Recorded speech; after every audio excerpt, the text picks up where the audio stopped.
Oitavo ano, nós vamos falar agora sobre o capítulo 23, é a página 214 do livro de vocês, tá? No capítulo 23, a gente vai falar por que a nutrição é importante para a manutenção do corpo humano, tá? A digestão. O que é a digestão?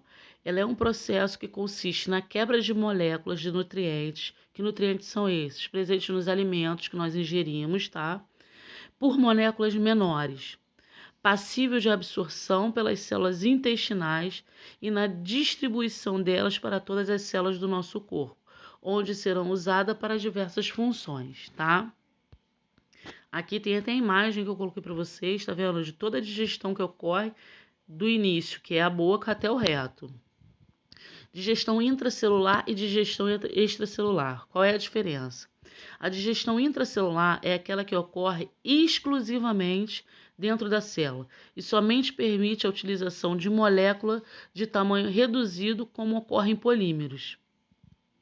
Digestão extracelular ocorre dentro das cavidades digestórios especializadas, possibilitando a ingestão de maiores quantidades e variedades de alimentos, conforme ocorre em outros grupos de animais, assim como nós, os seres humanos, tá? Enzimas digestivas. O que são enzimas digestivas? Para a gente viabilizar esse processo digestivo que a gente tem que fazer necessária, né, para ocorrer, a gente tem essas enzimas digestivas, tá? Que é a utilização de moléculas orgânicas que pertencem ao grupo de proteínas, que nós chamamos de enzimas digestivas. Elas são produzidas pelo organismo e são responsáveis por acelerar a quebra das macromoléculas presentes nos alimentos em moléculas menores, micromoléculas, facilitando a sua absorção pelo intestino e fornecendo a energia às células que a gente precisa. Aqui do lado eu peguei uma fotinho para vocês entenderem, né? Na boca, onde a gente começa a nossa digestão, né? E aqui a gente tem o pão, que são os carboidratos, nós temos o frango, que são as proteínas, e aqui a gente tem um óleo, que são as gorduras. Do ladinho delas tem a representação da molécula dela, da macromolécula dela, tá? A macromolécula do carboidrato, da proteína e da gordura. E cada uma delas é destruída, é quebrada, para que elas se dispersam e possam auxiliar a uma célula específica, tá? A uma função específica. A digestão humana.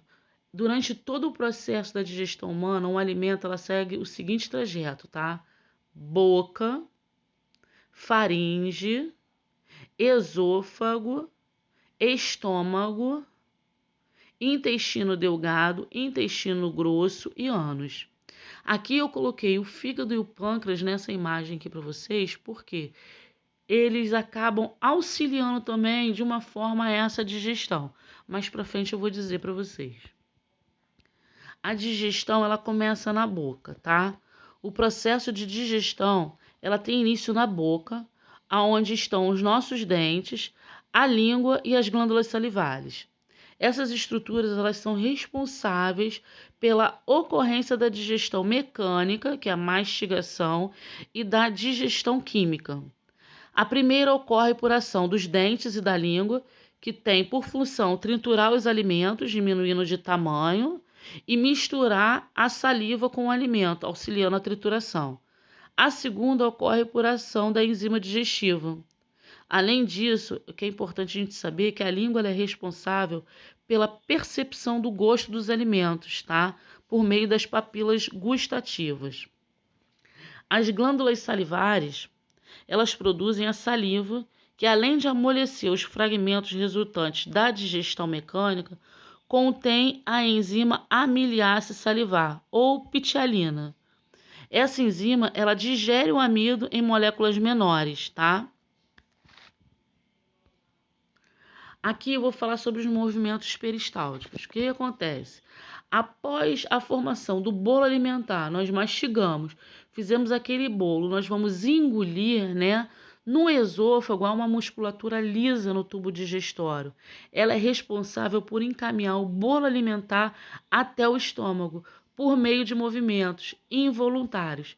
Esses movimentos involuntários, ou seja, não depende da gente, não é a gente que faz esse movimento, é o que a gente chama de movimentos peristálticos. É o momento de fecha, abre, para que vá levando até o estômago, tá?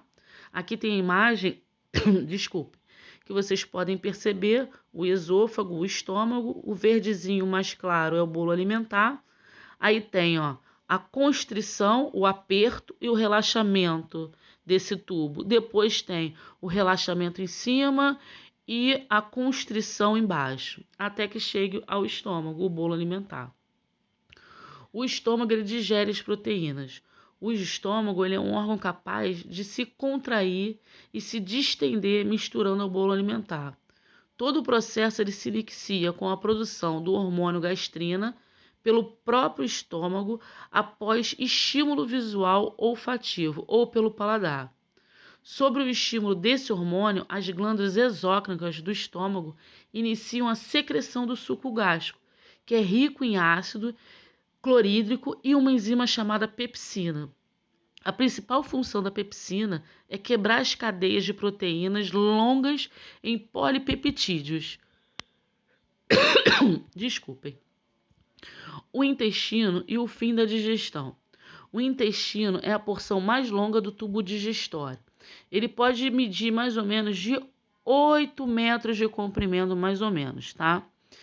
Sendo que 6,5 metros corresponde ao intestino delgado e 1,5 metro ao intestino grosso, tá? O intestino ele é dividido no intestino delgado e o intestino grosso. O intestino delgado ele é subdividido em duodeno, jejunum e ilho. E o intestino grosso ele é dividido em seco, colo e reto. Aqui nós temos a foto da imagem, o vermelho, o rosinha mais claro é o intestino delgado e o intestino grosso é o rosinha mais escuro. O intestino delgado. No intestino delgado ocorre a maior parte da digestão dos alimentos, tá? A digestão intestinal tem início no duodeno, primeira zona intestinal a receber o alimento vindo do estômago, que recebe as secreções de dois órgãos, o fígado e o pâncreas. O fígado ele produz um composto chamado bile, que permanece armazenado na vesícula biliar até ser liberado.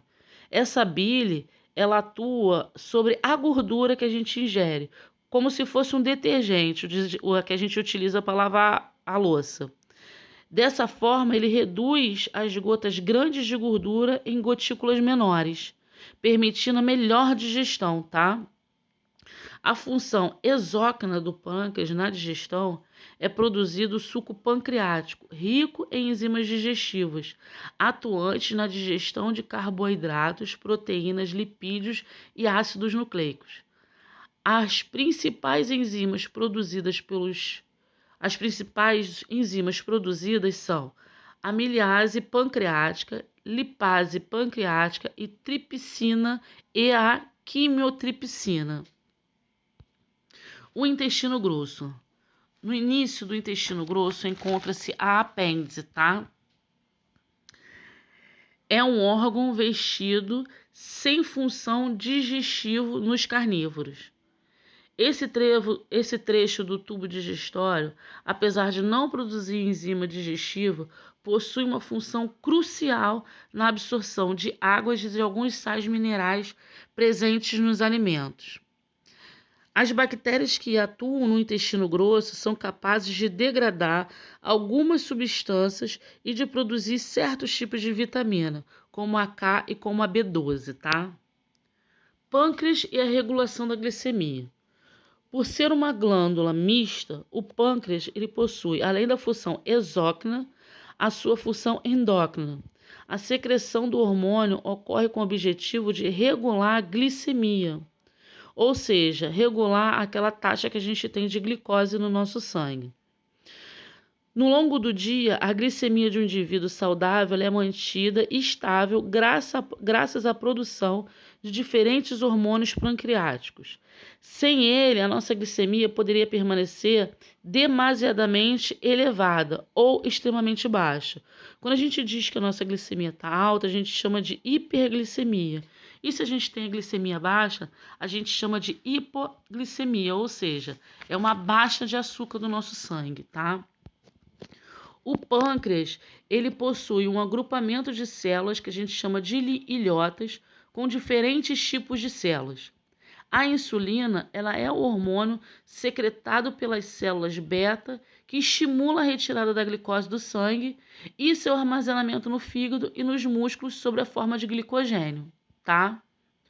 Outro hormônio pancreático é o glucon, que ele é secretado pela célula alfa, que promove a quebra do glicogênio hepático em moléculas de glicose e a lança novamente no sangue, tá?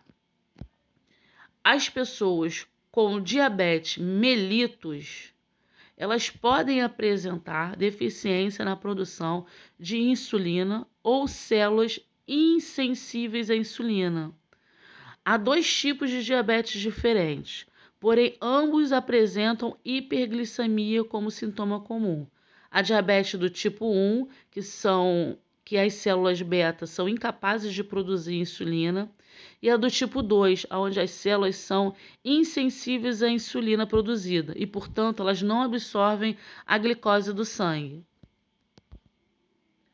Nesse capítulo, então, eu falei para vocês basicamente do sistema digestório, do que ele é composto, como é que começa o processo dele, desde a boca até o reto, como é que funciona esse processo, os movimentos que são utilizados, o porquê que a mastigação é tão importante para a quebra dessas moléculas de nutrientes que a gente tem, né? Falei um pouquinho do intestino delgado e intestino grosso, algumas enzimas que eles produzem que são boas para a gente ou não. Falei do pâncreas e a regulação da glicemia, que pode até causar uma insuficiência no nosso sistema e a gente ter que usar insulina, né? Ou se tornar diabético.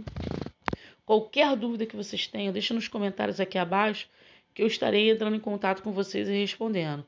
Tenha uma ótima semana.